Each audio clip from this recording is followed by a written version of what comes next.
Hey everyone, welcome back.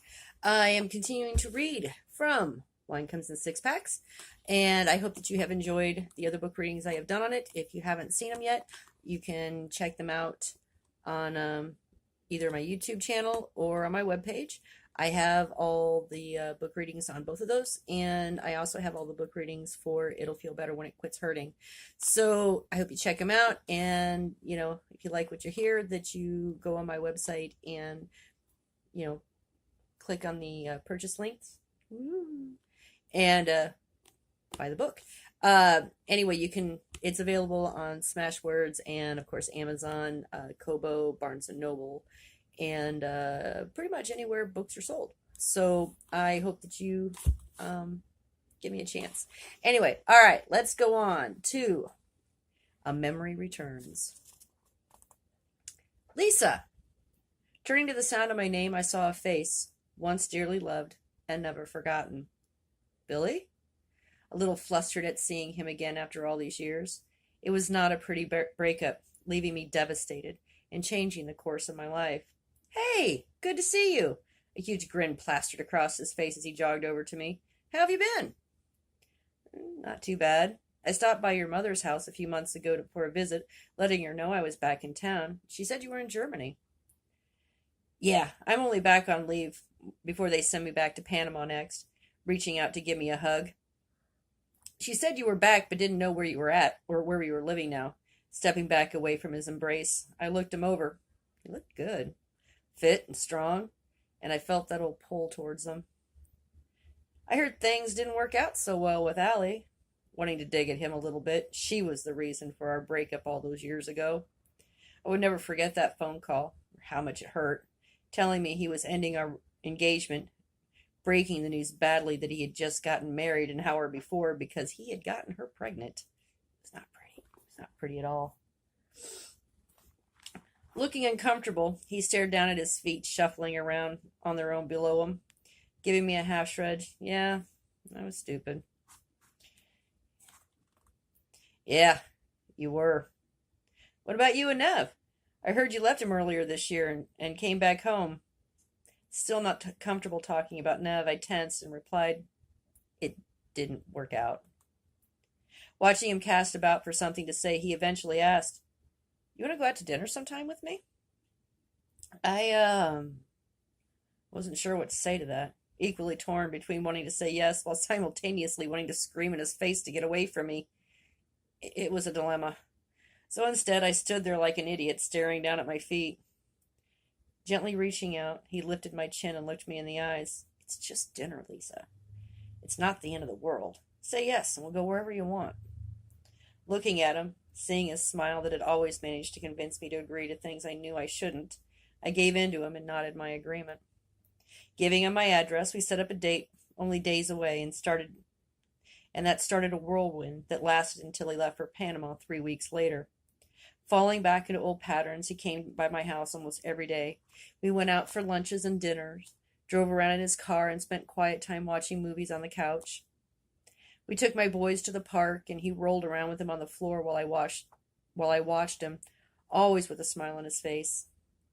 We went to his parents' house for dinner, and once took a trip north to visit his ex-wife and 2 children. To my surprise, and maybe even hers, we got along and had a wonderful weekend together. The last week of his visit was a happy, sad time. He came over every day, stayed every night, and talked for hours about our lives, our mistakes, and how much he had missed me after all this time. But as time slipped by, Billy started to push for us to resume our relationship where we had left off. He wanted us to get married as soon as I divorced Nev and moved down to Panama with him. And I wasn't ready. Not for the intensity of the relationship or to be married almost as quickly as I was divorced. And most definitely not to move to a foreign country surrounded by people I didn't know. Hell, I'd failed my sophomore year of Spanish.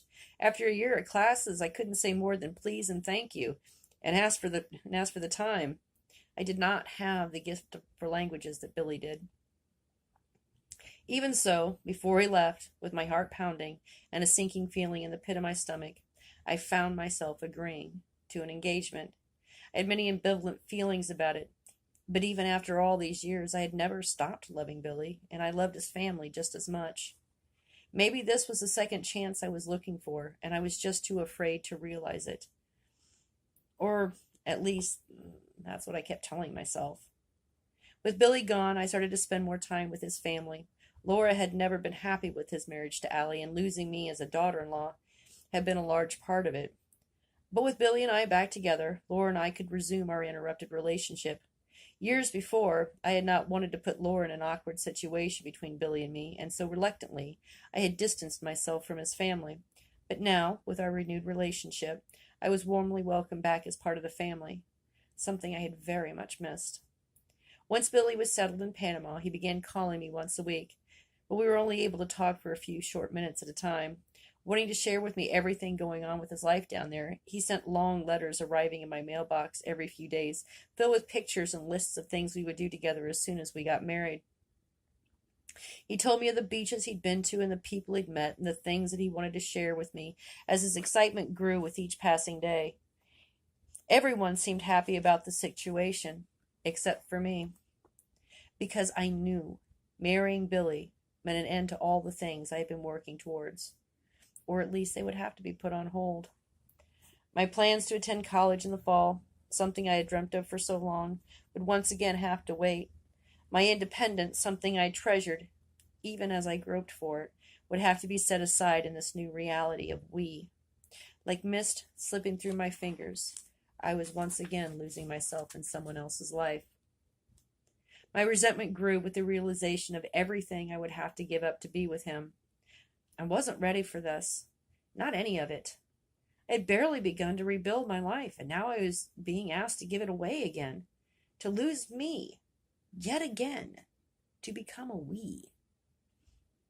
I had loved him. I had never stopped. But I wasn't ready. I wasn't ready to date again, much less go to the whole until death do us part section of the relationship. I still hadn't gotten the hang of ordering for myself from a menu or learning how to do all the thousands of small independent things adults do every day without thinking. I still constantly reminded myself not to flinch when touched. And most importantly, I had not yet learned to say no. Because I knew I had said yes to Billy because I couldn't say no. Not to him, not to anyone. And that was not a good enough reason to get married. I may have loved him, and he may have loved me, but fear of saying no to someone wasn't a good enough reason to commit my life to him. But I couldn't express it in words.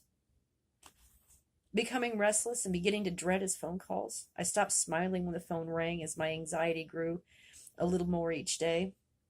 I didn't want to confront him with my fears, and yet I knew I should. I waffled back and forth in an endless agony of indecision, unable or unwilling to stand up for myself against his enthusiasm. So instead, I took the coward's way out. Picking a night I knew Billy would be calling, I brought someone else into my bed. Afterwards, I stared up at the ceiling, knowing the phone would be ringing at any time. The guy next to me, innocently unaware of the trouble he was about to cause, babbled on about something. I let the rhythm of his voice lull me without paying attention to the shape of his words as I waited.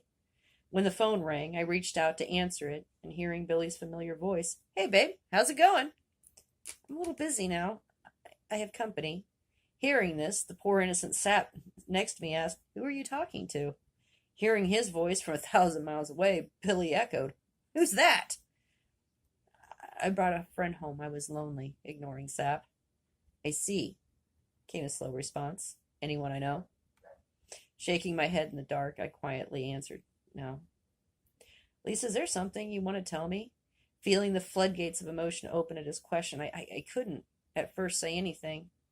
I had tried telling him this since we first saw each other. I wasn't ready. I couldn't be ready. I needed more time, more space to get to know this new person I was becoming. I couldn't explore a new relationship with the old one still hanging around in my head. I couldn't give myself to someone else when I didn't even know who I was yet. But I couldn't speak any of those words, none of them. And instead I said, "I slept with someone else tonight and I'm sorry." "I see," came his terse response. He didn't, but that was okay. "I guess I'll talk to you later then," hanging up the phone before I could say anything else. With equal parts sadness and relief, I hung up the phone. Looking over at Sap, he asked, "Who was that?" "No one. Just my ex-boyfriend." All right. That's the end of that chapter, or that subchapter. Anyway, I hope that you enjoyed this book reading. And if you liked it, you'll look up my book or even look up the other stories that I've read out loud. So you guys have a great week, and I will be back next Sunday. Take care. Bye.